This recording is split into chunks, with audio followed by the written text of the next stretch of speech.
Hey there, everybody. Welcome to The Dish, part of Dine.digital. It's Mark here. Thanks for joining in, and we're celebrating Thanksgiving week. So I hope everyone is having a safe, happy holiday season. And if you don't know who we like to talk to different restaurants throughout the United States and let them tell their story. When we're not doing that, we also help them with marketing efforts. So that's a little bit about us. But today we're all about Born in a Barn, and we're going to welcome in today's guest, Clayton Scholl. How you doing, Clayton? Pretty good. And yourself? I'm doing good. Thanks for joining us on The Dish today. You guys got your turkey all ready for tomorrow? I wish I could say I did, but I do not. No worries. I don't think you guys serve turkeys over at Born in the Barn, but how about you let us know a little bit about what you guys are doing? Yeah, absolutely. So we're a burger and wing place. So we do a variety of burgers, variety of wings, everything scratch made in house. We try to strive for local ingredients, local products, high quality ingredients. And yeah, so we try to just be creative, and that's pretty much it. Yeah. Yeah. And you guys are in Laramie, Wyoming, correct? Correct. Very good.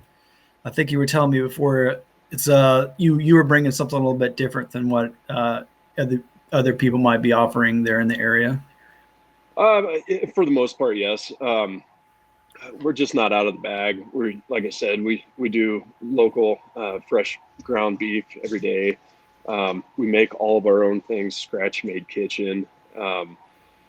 We strive for high quality, and we try to give our customers that experience because we feel that it is important. So yeah, I think that kind of separates us from a lot of other people. Not saying that no one else does that, because we have a lot of great restaurants here in town.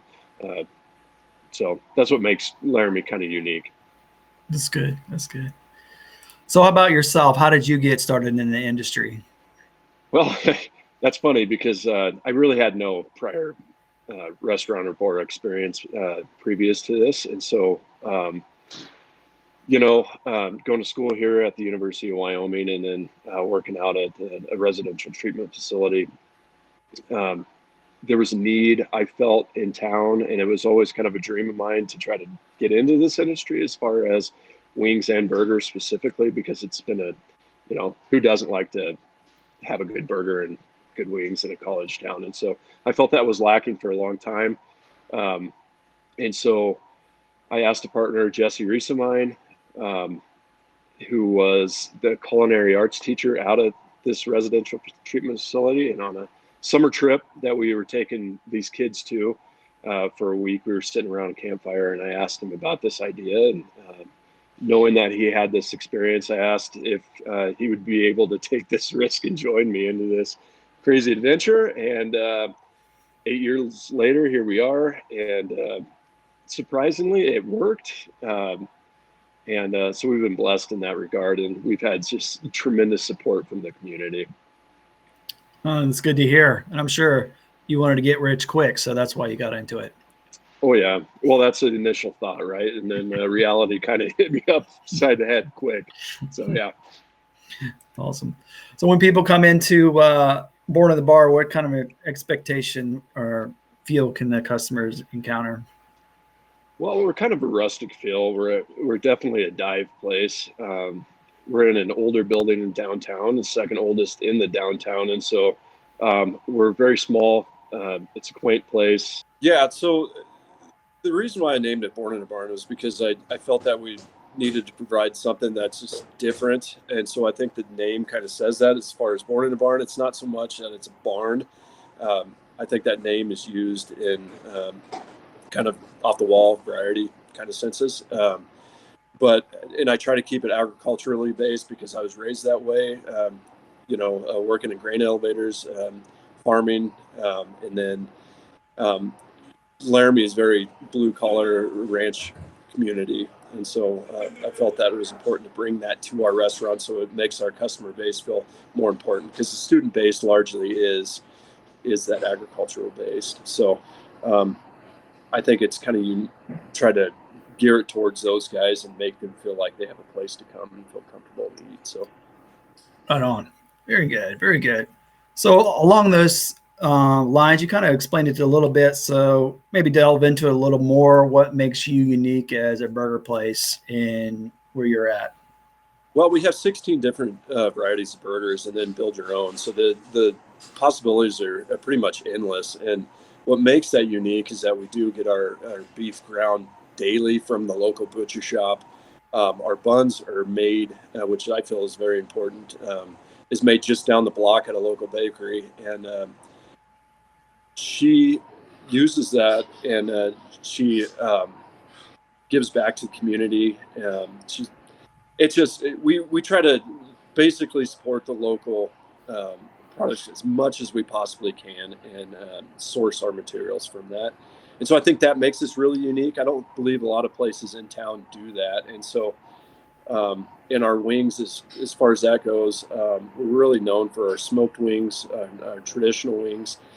Our sauces are made in-house. We have 17 different wing sauces that just range all over the place. And so it definitely hits a lot of different notes for a lot of different people. And so, yeah, I think that's basically what makes us who we are.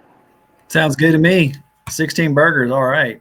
No, I know. Sometimes it can be too much. All right. So out of those burgers, is there one that you would say, hey, guests need to check this one out? Well, I'm kind of a purist when it comes to burgers. And so we did come up with one. It's called the Naughty. And I believe my partner Jesse will bring that out here in a few minutes. Yeah.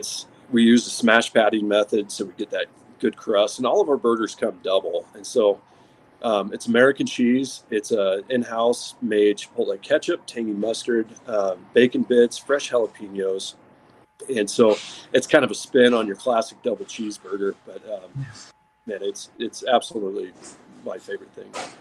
So for people that are coming in from out of town, what kind of advice, what else to see in Laramie besides your great place? Well, that's tough because we are the best place. I'm just kidding. Let's see. Laramie has the University of Wyoming's here, obviously. And so given the fact that it's COVID this year, we've had a lot of canceled games, limited people allowed in the basketball games, which is kicking off here, I believe, in the next day or two. So the university is basically what we have. There's a territorial prison, but Laramie's most known for, we get a lot of outside travelers for the outdoor activities. Mm-hmm. So there's a ski range right outside of town that we see a lot of people from Nebraska, Iowa, Colorado come to, because it's economical. It's a great place. There's a lot of mountain biking to be had here. We're known for that. A lot of snowmobiling, stuff like that. So if you're an outdoor enthusiast, definitely Laramie's a place to come, and it's a great place to keep you busy. So yeah, and if you like the indoors, you can go to the prison. If you like, there's not much to do in the indoors besides go to the bars and restaurants and enjoy yourself. No, yeah, I think the West is known for the great views and the things to do outside for sure. So that's awesome. All right, you've been on this journey for a few years now. For someone that's just thinking about getting started, what kind of advice do you have for them in starting a restaurant? Well, do your homework. I think anybody will tell you this. It's nothing like you expect it is, especially for a first timer. Just because you have a dream of doing something as far as in the restaurant game with no prior experience, it's definitely a shock to the system. It's not as easy as people think it is. It's a lot of work. It's a lot of hours. It's hard work. So it's very stressful, but it's very rewarding in that way too, because you reap the benefits of your hard work. And if you can make a customer happy, boy, that means a lot. It feels really good to see that smile on their face when they take a bite of something they really enjoy, and if they get a really good experience, customers experience wise. It's really cool to see. So I think that's what it's all about, is that personal satisfaction that you get from other people. Very good. Very good. Now, if there's something in the industry that you could change, what would that look like? Gosh, I think, it comes down to, good question. I'm kind of always, I'm a money guy, so taxes, I guess, taxes and regulations as far as that goes. But, Mhm. there's not a lot of things I would change because I don't know I mean, gosh, I don't know. To be honest with you, that's a good question. That's something I wasn't really prepared for, but No worries. I can't say that I would change anything without, sticking my foot in my mouth. So Right. Yeah, that's you can think about that later, and you can comment on the video or something if you want. yeah, sorry. No worries. But what do you love most about it, being a restaurateur? The challenge of it, I think, logistically, it's something that I've always really enjoyed, and how to get more efficient, how to get better, and improve day to day. I enjoy working with all the different people, interacting with a lot of different people, because I consider myself more of an introvert, and so it forces me to come out of my shell a little bit when I'm standing behind the bar. And it's a challenge every day to see how I can get better and how I can make people better. And so I think on a micro scale, logistically, it's something that it's a lot of fun to see the evolution of this place, where we were, day one to where we are right now is just huge. And so, and being able to be involved in the community is a big thing for me and us. We try to give as much as we possibly can to a lot of the local charities and stuff like that. And so being involved in that is a lot of fun and really rewarding. So it makes it feel pretty good. Awesome. That's our next question. Tell us a little bit more about that, giving back to the community portion of Born in a Barn. Yeah, so we've done a lot of nights on Tuesday nights. We generally will take 20% of our overall sales and give back to a specific local charity, whether it be an individual that is struggling financially because of an illness or whatnot, or whether it's the local FFA, 4-H, any of those types of things. We try to do charity days, which open to close, and we'll give 20% of our sales back to that charity. And we do a lot of fundraising for outside sources as well. Cathedral Home for Children is a big one for us, given the fact that Jesse and I both had worked there for many years, and we still are connected to a lot of people that work out there. So that's a big one for us, for those underprivileged youth and troubled youth. So, it's not overcomplicated. We just try to give back to them as much as we can, whether it be gift cards or whatnot. So, yeah, love to hear it. Support us. So, definitely. All right, we're starting to wrap up here. We got the last tip, and obviously we're waiting for the burger to show up, the star of the show, the secondary star. Got it. All right. Oh, it's ready. So before we finish. So I don't know how well you can see this, but yeah, you can stick it right up in the camera if you want. Yeah. So this is the star of the show, basically. So this is one of our top sellers.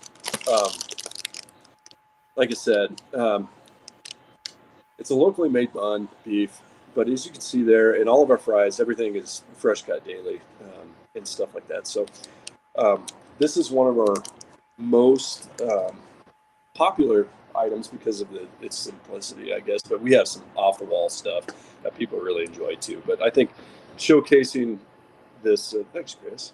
There it is. Yeah. Light it up. Apparently, I have an in-house camera guy as well, so that's nice. Yeah. But yeah, if you can see some B-roll, that is my baby right there. Yeah. Nah, are you gonna get to eat that after we're done here? It's a little too early. I hope, but it's a little early. But yeah. I probably brunch. Get it. So yeah, you sit it over here. It's lunchtime here. So yeah, no kidding.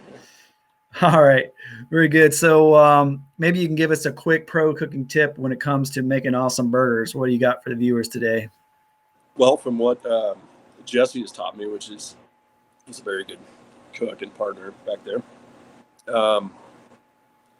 We use a 1/4 pound patty for each one. And again, every burger is double patty unless otherwise stated. And so we take that burger, we press it down just like your traditional smash method. So we can get that good crust on it, season it on that as well. So it's fast, and to me, it's a better, juicier product than doing a traditional half pounder. So toaster bun.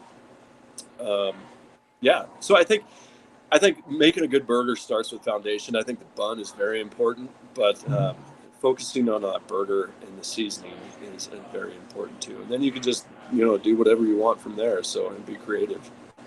Awesome. Good stuff, Clayton. We're kind of at the end of our show here today. I wanted to draw people's attention to your website, borninabarn307.com, correct? Correct. And I wasn't able, as you have a Facebook, which people can find if they go to the site. It had a link to Instagram, but I don't know if that's active right now. Do you know that? It should be active, yeah. And that's good for reminding me, because that way I can get on my Instagram person. Right, yeah. I clicked the website link and it didn't pull up something right away, so I don't know if it was the, Yep. Whatever the case may be. But definitely check out the website, everybody. And obviously, if you're cruising through Laramie anytime soon, that's the place to stop. And while you're online, you can also follow us on Instagram at dine.digital. We're continuing to have great guests like Clayton come on and talk about their restaurants. And anything else that you'd like to leave with us as we wrap up today? I don't believe so. I just appreciate you having me on and giving us this opportunity to display what we're doing down here in Laramie, Wyoming. Yeah. Well, we really appreciate you as well, making the time in Thanksgiving week. For everybody else, enjoy the holidays and don't get too drunk on tryptophan. And we hope you guys will tune in next time. Sure. All right, we'll see y'all. All right.